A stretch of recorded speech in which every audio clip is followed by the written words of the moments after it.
India's market news headquarters. Cutting-edge analysis. Influential insights. Market-moving intelligence. Broadcasting live from the CNBC TV18 Motilal Oswal studios in Mumbai.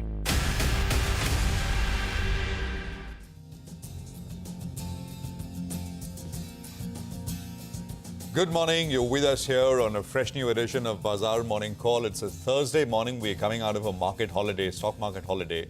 And it's looking a little reddish all over the global screen as we begin this session. 3 days to go for the union budget.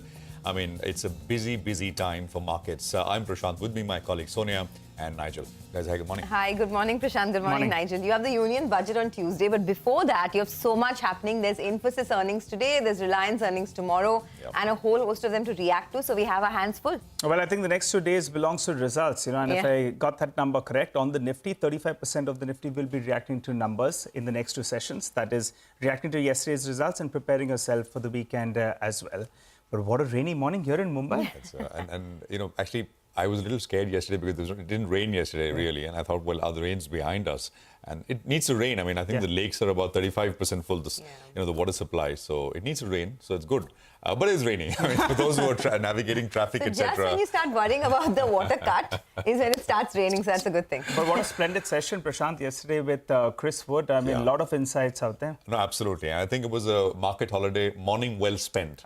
And I think, we'll play out some of the shots, etc. Really sort of insightful. Chris Wood, of course, needs no introduction. He's been writing that popular note, weekly popular note, Greed and Fear, for the last, he's been writing it since 1996. And he was in our offices. He sat down with some of the stalwarts on Dalal Street. There was Mr. Ramesh Damani, needs no introduction. You can see him right there. There was Utpal Seth, long-time associate with Rakesh Jhunjhunwala. There was, of course, Ravi Dharamshi, who's, really up there in terms of ideas. And you can see a lot of the people who were there. The GMR management was there. GMR, of course, GMR Airports is one of the top ideas for Christopher Wood. He's got a 4% weight. So it was a really interesting day. And we'll sort of play out sound bites for you through the course of the day because Chris really touched upon so many important things. He, of course, still likes India, really up there, long-term structural story. It was actually a nice sort of interaction between Chris Wood and Ramesh Damani and Utpal Seth. And, some really good stuff came out of it, which we will get you snippets of through the course of the session. Okay, well, more on Chris and what he told us a little later. But as always, let's address the here and now, right? I mean, and the here and now is essentially what the US has handed off in terms of its session. And it's not a pretty picture. So you had Wall Street, which sold off last night and in an aggressive way. We're not used to 2% plus cuts. I mean, actually, I don't think the S&P has fallen more than 2% for the last 350 days now. But the Nasdaq did. Nasdaq was down about 2 3/4%. And remember, I don't know what to make of it. The Dow was up yesterday. Dow was up. S&P was down 1.3, 1.4. Nasdaq down about almost 3%. It's a combination of extended positioning, which essentially means that markets everywhere, especially in the US and India, have done so well. So it's extended positioning and US election noise. And specifically, Donald Trump gave an interview. He sat down with Bloomberg Business Week. This is last month, but the interview went largely unnoticed. And in it, he really sort of went after Taiwan. And he kind of said that we've exported all the semiconductor manufacturing to Taiwan and we need to correct it. I mean, the implication is that perhaps it's not just China, it's also Taiwan in his crosshairs. What happened? Chip stocks all sold off in the US. I mean, if there is action on imports, etc., on imports, and Taiwan is, by the way, 90% of semiconductor capacity in the world. And if that is in Donald Trump's crosshairs, and Trump is leading in polls, etc., especially after the assassination attempt, I think it's a big one. So stocks like Nvidia and so many other chip stocks all sold off, and that's the reason why Nasdaq was lower as compared to the S&P. By the way, the VIX also jumped. The CBOE VIX, the fear gauge in the US, that's been depressed for months, but that was up about 10% yesterday. And I think we're just about under 15 there. Dollar index, though, it's come off a little bit. We're at about 103.68 on the dollar index. But that also perhaps has a tinge of for as far as Trump is concerned, because in that interview, I mean, it's a 20-25-year view for Donald Trump. He wants the dollar to be weaker. He thinks, other countries are doing competitive devaluation, especially he mentioned China, etc. The dollar responded and it was weak. Oil prices, they're up about 1.7%. We're at about $85 plus on oil prices at this point in time. Now, I'll just sort of come to some specifics. We had Fed speak, but again, I mean, 3 people spoke from who are voting members, but none of them gave specific guidance about when the rate cuts will happen. Of course, I mean, what the U.S. political scenario throws up, we'll see. This morning, we learned that President Biden has contracted COVID. Now, there has been this back and forth and talk that, well, will he not drop out of the race? Some say it's too late in the game. November are elections, so it's too early to find a replacement, etc. But who knows? Something we need to track. Circling back to levels here, I mean, I think we're in maybe for a slightly reddish kind of day. Not just because of global markets, but also because earnings are not exactly great. LTI Mindtree perhaps sees a little bit of red. Asian paints more prominently. And of course, global backdrop is negative as well. So on the Nifty, supports come in at about 24,480. That is the 40 hourly exponential moving average. I think that's a reasonable kind of 150 odd point cut. We'll see if we get there. Daily, the target for the Nifty is the daily upper Bollinger Band, which is 24,816. For the Nifty Bank, I mean, for the second day running, that is Monday and then Tuesday as well, which was the last session, we traded within last Friday's range. The low of 51,749 becomes important. That should not break if there is corrections which starts to emerge. And on the upside, I mean, 53, 269, 270, again, the Bollinger Band. Infosys results today could be meaningful. If it's a surprise, we'll watch.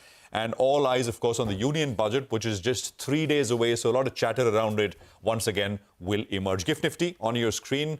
And that'll give us a sense of what the opening is like.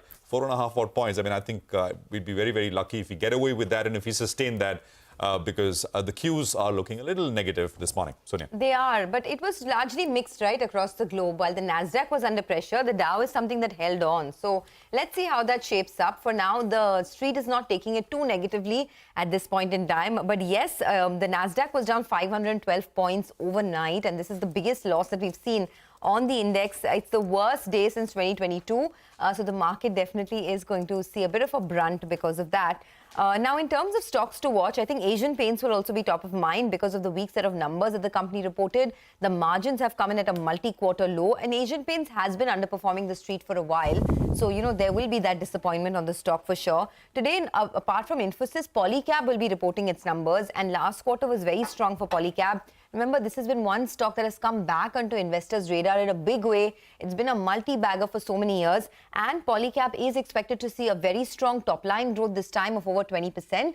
But the margins could be under a bit of pressure because of higher raw material costs. So my sight is on some of these non-index large caps like Polycab.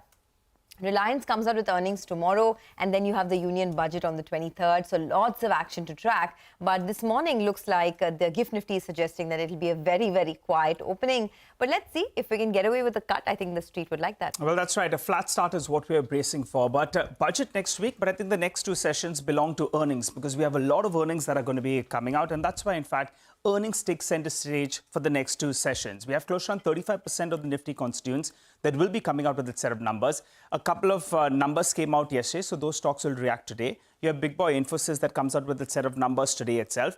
Tomorrow you have, JSW Steel, Ultratech, Reliance, the big boy in there that comes out with a set of numbers. And then the street positions itself tomorrow for the weekend results, which include the big boys, HDFC Bank as well as Kotak Mahindra Bank, and both of them have been relative underperformers. So results and commentary, very, very important. So results heavy for the next 2 sessions also. What do the FIs do? I don't know whether they're giving you a cue, right? They lighten their position on the long side as well as on the short side. Maybe that may not be such a bad option, right? Getting into a big event like the budget, maybe lightening some positions, maybe sitting on the sidelines may not be such a bad idea because that's a big event that we're looking forward to. The Nifty Bank as well, there was some unwinding of positions in the last trading session. Close to around 4% of the open interest did come in low. So there was some lightening of positions. Looking at the options data, there's clearly a strategy in place at around the 24,650 level. That's both on the call as well as the put side. So it appears both these two are being written. short straddle in place, where you ride both these two strikes, you pocket a premium of around 135 to around 150 rupees odd. And that's the broad range you're looking at. Remember, today's the weekly expiry. So that's the range that traders are positioned for. That's on the options data. But as I said, the headline index may be in a bit of a consolidation phase, but there'll be stocks in focus. And there are three pockets that I'm looking at. One is gold prices have moved up yet again, so they moved to a record high. So two stocks that I'm looking at, Manappuram as well as Muthoot. Manappuram is the one that has valuation comfort and has been outperforming off late. But Muthoot is the one that has high exposure to gold. So both these two stocks could be in focus, and there's an initiation report coming in from Jefferies as well. So both these two on my radar. The next one I'm looking at, besides the Nifty companies, Dalmia Bharat from the cement pack will be coming out with its set of numbers. As the chart tells you, in the last 1 year, it's one of the few cement majors that actually is still negative in terms of stock price. But now the margins could be a little bit steady on a quarter-to-quarter basis. So I'm going to be watching out for this one, the first one off the blocks on the cement pack. And the third one I'm looking at is Indices. It appears it's stamping its authority that it probably could be the best play in the telecom space. We had telecom stocks that did come off the highs of the day, but this one is holding rock steady. Even in Tuesday's trading session, it ended at the high point of the day, and it has that valuation comfort in comparison to its global peers. So stock-specific action is what I'm looking at. Right, Nigel, thank you very much for that. So lots of individual names on the radar as we go on. Let's get you some views here. We'll get you money market views first. Parul Mittal Sinha, Standard Chartered Bank, says that the USD INR has been range-bound, trading within a narrow band of 83.5 to 83.63 range. However, she says the INR has gradually drifted up towards the upper end of the range on likely demand from oil importers. She expects a gradual depreciation in the currency pair, primarily driven by the US dollar, with no major domestic triggers in the coming weeks. However, she expects it to remain range-bound and trade between 83.45 to 83.75 to the dollar in the coming week.